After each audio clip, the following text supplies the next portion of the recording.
Annyeong! So yun nga 'no, bago matapos itong taon na 'to, gusto kong magpasalamat sa inyong lahat sa patuloy at wala ninyong sawang pagsuporta dito. So second year na natin na magkakasama tayo dito at sana, magkakasama pa rin tayo 'no hanggang sa kailan niyo gusto.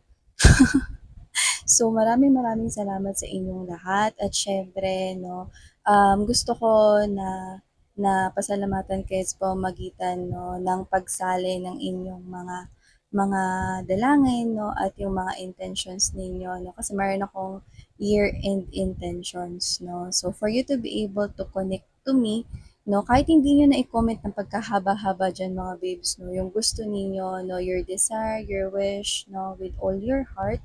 Okay, pwede naman kayo na mag magdasal 'no, and bago ninyo i-hit yung heart button 'no, or yung like button 'yan 'no, kahit yung emoji 'no, for you to be able to connect to me.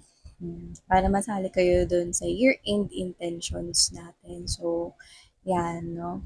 I don't know who are those people connecting to me, pero thank you so much for the warm love at support na binibigay niyo sa akin dito, pati dun sa kabilang channel na All About Taurus. So, thank you so much from the bottom of my heart. Hindi magsha-shutdown ang The High Priestess at ang All About Taurus hanggat nandyan kayo. Kaya mula sa puso ko, maraming maraming salamat sa inyong lahat. Sarangheyo, anyong, and happy holidays! Happy New Year, everyone!